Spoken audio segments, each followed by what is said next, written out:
नमस्कार साथियों, आप सभी दर्शकों का हमारे इस चैनल पर स्वागत है। आज मैं आप सभी को एक बहुत सुंदर सी कहानी सुनाने जा रहा हूँ। कहानी का नाम है माया का बंधन। एक बहुत ही प्रसिद्ध महात्मा थे। उनके पास रोज ही बहुत संख्या में लोग उनसे मिलने आते थे। एक बार एक बहुत ही अमीर व्यापारी उनसे मिलने पहुंचा। व्यापारी ने सुन रखा था कि महात्मा बड़ी ही सरलता से रहते हैं। जब वह व्यापारी महात्मा के दरबार में पहुंचा तो उसने देखा कि कहने को तो वह महात्मा है, लेकिन वे जिस आसन पर बैठे हैं वह तो सोने का बना है।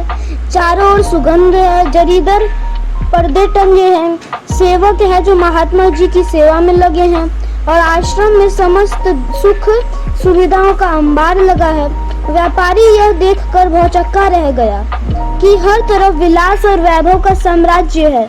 ये कैसे महात्मा है? महात्मा उसके बारे में कुछ कहते इसके पहले ही व्यापारी ने कहा, महात्मा जी, आपकी ख्याति सुनकर आपके दर्शन करने आया हूँ था, लेकिन यहाँ देखता हूँ आप तो भौतिक संपदा के बीच मजे से रह रहे हैं, लेकिन आप में साधु के कोई गुण नजर नहीं आ रहे।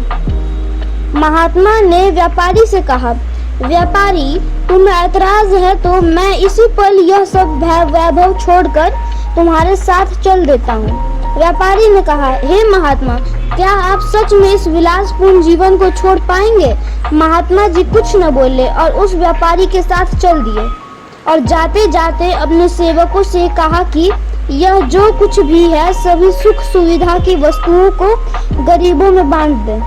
दोनों कुछ ही दूर चले और होंगे कि अचानक व्यापारी रुका और पीछे मुड़ा, कुछ सोचने लगा। महात्मा ने पूछा, क्या हुआ, रुक क्यों गए? व्यापारी ने कहा, महात्मा जी, मैं आपके दरबार में अपना कांसे का लोटा भूल गया हूँ, मैं जाकर उसे ले आता हूँ, उसे लेना जरूरी है। महात्मा जी हंसते हुए बोले, बस यही फर्क है तुमने और मुझ में। मैं सभी भौतिक सुविधाओं का उपयोग करते हुए भी उनमें बंधता नहीं।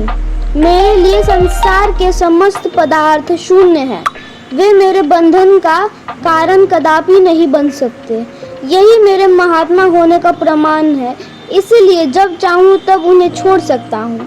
और तुम जैसे साधारण मनुष्य इतने अमीर होकर भी एक छोटे से लोटे के बंधन से भी मुक्त नहीं हो। वास्तव में लोटा तो मात्र एक छोटा सा भौतिक पदार्थ है और तुम इसी तुच्छ पदार्थ के बंधन से मुक्त नहीं हो पा रहे तो फिर इस संसार सागर के रिश्ते नाते धन संपदा से कैसे मुक्त हो पाओगे? आओ मेरे साथ सांसारिक विरह का अभ्यास करो। इतना कहते हुए महात्मा जी फिर से अपने दरबार की ओर जाने लगे और वह व्यापारी उन्हें जाता हुआ देखता रहा, क्योंकि महात्मा उसे जीवन का सबसे अमूल्य रहस्य बता चुके थे। इस छोटी सी कहानी का सारांश ये है कि चीजों का उपयोग करना, लेकिन उनके मुंह में न पड़ना, यही जीवन का अंतिम उद्देश्य होना चाहिए, क्योंकि मोह ही दुखों का कारण है और जिसे चीजों का मोह नहीं वह उनके बंधन में नहीं पड़ता, और जो बंधन में नहीं पड़ता वो हमेशा मुक्त ही रहता है। दोस्तों, अगर आपको ये कहानी अच्छी लगी हो तो हमारे चैनल को लाइक और सब्सक्राइब करें।